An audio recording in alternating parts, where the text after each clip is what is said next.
Es un anónimo, dice así: hola, muy buenas tardes hermanos y muchas bendiciones y saludos. Una pregunta para el pastor Víctor Manuel Banda.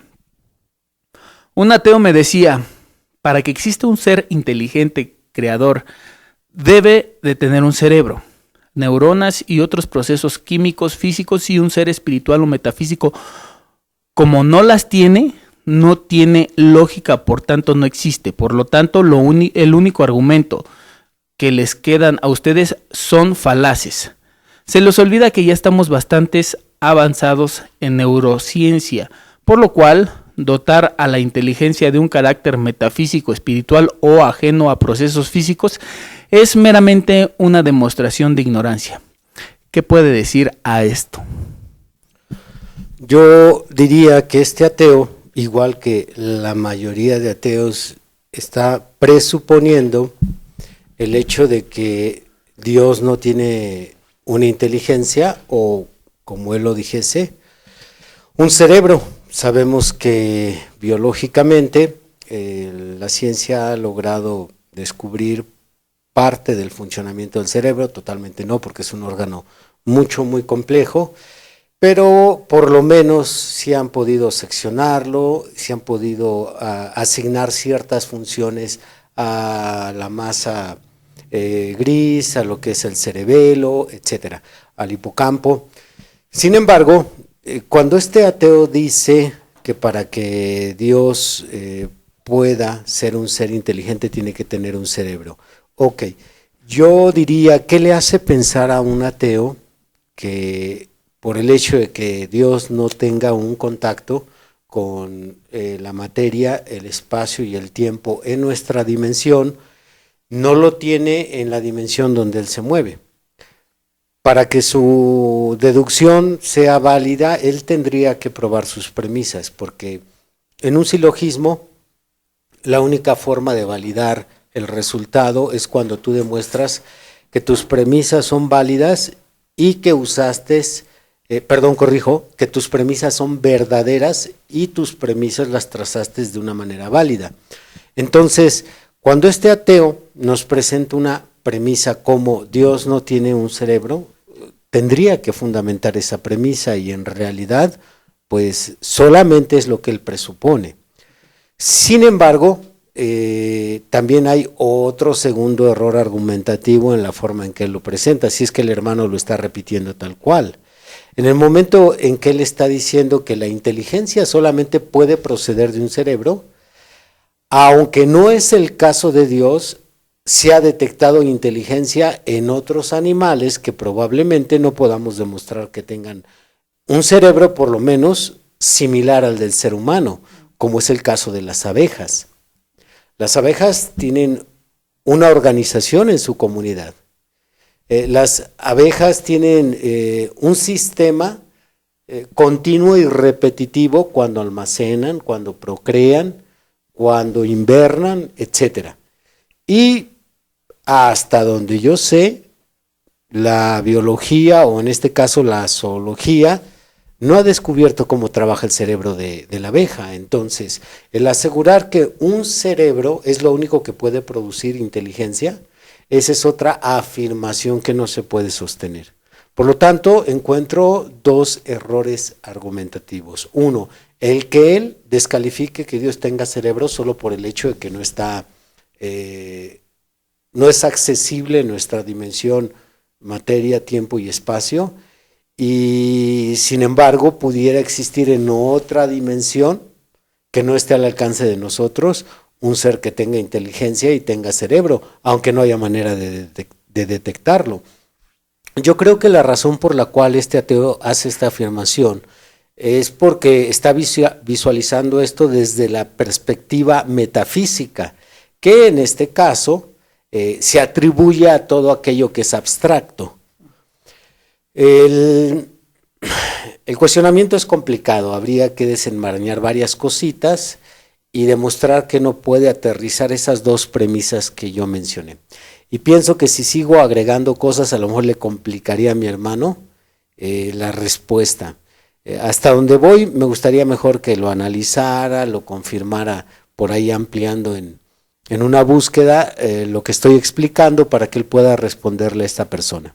Bueno, pues el hermano que es un anónimo, no sabemos si es hermano o hermana, pues tiene su respuesta para que lo analice, pero agregar nada más que con todas estas respuestas que usted ha dado ya con el paso de los programas, creo que hay suficiente material para que pues a los cristianos comunes y corrientes como yo, pues no nos agarren mal parados algún ateo, alguna persona que hable en contra del evangelio. Aquí la situación es hacernos el tiempo, ¿no?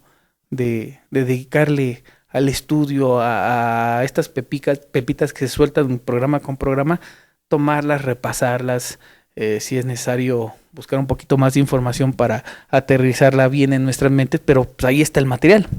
Y al hermano le tocó un argumento complicado, porque sí tienes que tener un poquito, si no algo profundo o término medio, un poquito de nociones de filosofía. Porque tienes que entender que es en filosofía la definición ser, ente, ontológicamente. Tienes que interpretar, en este caso, tuvo que haber sido alguien que sabe de filosofía para poder él argumentar algo como esto. Él está diciendo, y siendo que Dios no tiene cerebro, ¿por qué? Porque Dios está en la categoría de un ser metafísico, y lo metafísico no es tangible, entonces esas cuestiones no son sencillas a menos que le des una repasada a las cuestiones básicas de filosofía. No, pero precisamente eso es muy sabroso, porque encuentro un paralelo, me gusta mucho la historia, y para yo poder comprender el siglo más bélico aquí en México tuve que encontrar una estructura basada en un personaje. Este personaje fue Benito Juárez.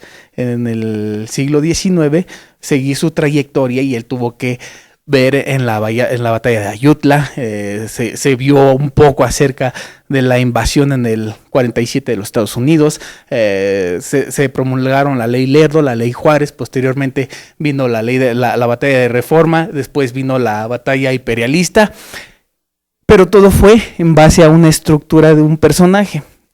Estos argumentos que usted suelta aquí en el programa, veo la estructura esencial para poder iniciar en estos argumentos para poder hablar con ateos. Si uno toma con detenimiento lo que nos enseña y empieza a desglosar, a ver, lo que usted está diciendo, hay una base de esto, se va a otra cápsula, ya como que lo amplía, se va a una base de filosofía, por ahí busca un poquito de eso y como que todo eso uno lo va recreando y eso es muy sabroso para los que les gusta el estudio, no sé.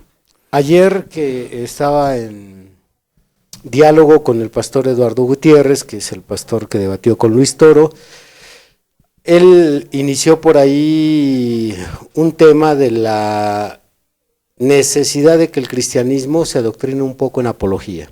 Él estaba explicando que la apología no es una opción, es un mandamiento. Y pues nos adentramos un poco en esto. Creo que pudiéramos hablar en 3 niveles de apología, que sería lo básico. Yo tengo en mi canal de Énfasis en la Verdad una sección para apología básica, cuando alguien te dice Dios no existe por esto, o la Biblia es falsa por esto otro, o Jesucristo no existió por aquello, o no pudo existir la resurrección porque los milagros no existen, ya que los milagros son una violación de las leyes naturales. Entonces, para esos ataques de gente que no está preparada y que solamente repite clichés de frases que escuchan y son comunes, yo tengo una sección donde hay respuestas sencillas. Ya para alguien que quiere un nivel básico, pues sí, como tú decías, se necesita una estructura. Y ya quien se va a dedicar a esto, pues necesita equiparse. Mire, pues hasta más sencillo. Entonces vayan ahí a Énfasis en la Verdad y ahí ya hay un catálogo de respuestas para preguntas comunes con los ateos. Y no es necesario ni siquiera que las entiendan, nada más con que las memoricen, porque hay algo interesante en los argumentos ateos, principalmente en aquellos que no son ateos intelectuales, sino son ateos emocionales. ¿Cuál es la diferencia? El ateísmo emocional suele odiar el cristianismo. El ateísmo emocional se enferma con las cosas religiosas. El ateísmo emocional no tiene una razón en su mente por la cual odiar.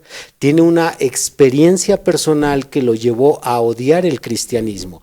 Puede ser unos padres fastidiadores de esos que te quieren meter la religión a la fuerza. Puede ser que creció en un hogar cristiano y se cansó de religión. Puede ser que asistía y participaba en una iglesia que no era congruente la vida de esos individuos con las creencias. Algo le llevó a sentir un rechazo hacia el cristianismo. Entonces él va formándose un ateo emocionalista, formándose como ateo emocionalista, pero no intelectual.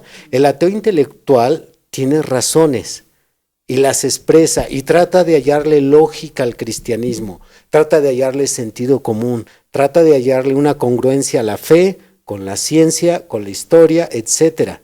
Esos son con los que disfrutas, deleitas debatir. El emocionalista te cita cualquier cosa que se encontró.